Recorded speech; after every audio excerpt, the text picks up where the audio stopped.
has conditioned us to believe that body hair is ugly.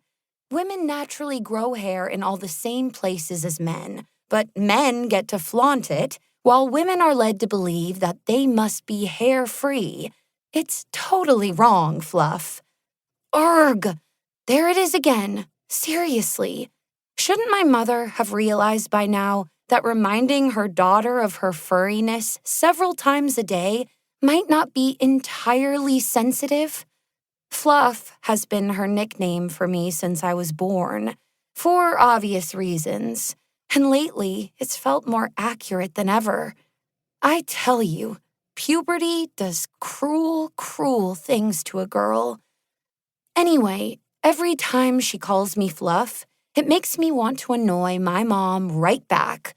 So I've started calling her Antonia, or Evia Birtwhistle in full if I really want to annoy her. You'd think, what with her being a yoga-teaching liberal, that she'd be one of those super cool parents who likes being called by their first name. She's not. My mom claims she's a new age feminist, whatever that means. Mostly, it means that she hasn't lifted a razor in nearly 5 years. It also means that when her legs are out, I dread a trip to Aldi in case we get stuck in the fruit and veggie aisle while a friendly toddler clings to her shin, stroking it. Her knees are just the right height for a 2-year-old to mistake her for a golden retriever.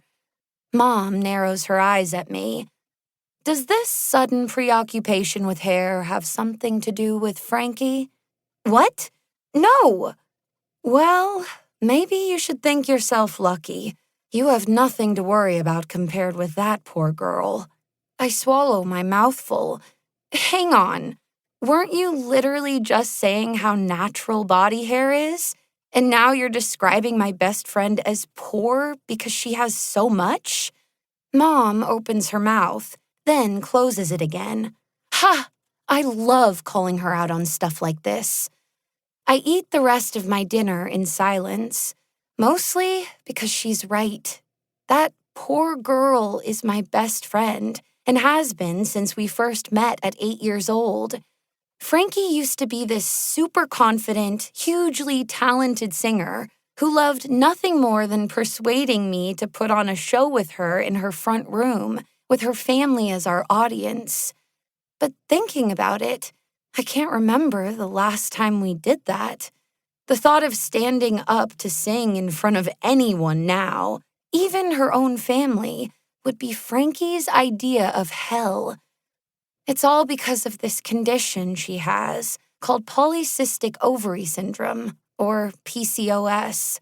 I've since learned that a lot of women have it, and one of the main symptoms is excess body hair.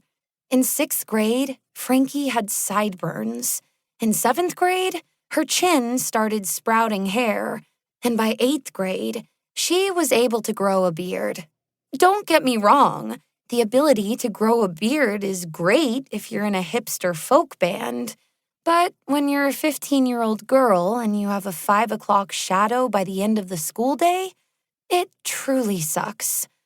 I scrape a couple of limp brown bean sprouts into the compost bin and slide my plate into our tiny dishwasher before retreating to my room. Later, after the front door bangs closed behind my mom, I head downstairs and pluck the tub of Halo Top ice cream from the freezer, escorting it triumphantly to the living room. Feet up on the sofa, I flick on the TV and reach for my phone. If this is a preview of what it's like to live alone, I cannot wait. I tap open Instagram and start scrolling, scanning for anything newsworthy.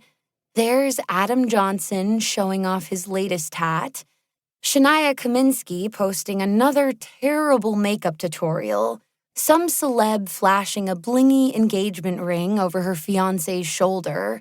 Getting engaged seems so far off to me that I can't imagine what that feels like. I don't even have a boyfriend yet, just a vague notion that it's something I might have one day, when I have secured some vital intel on how to get one.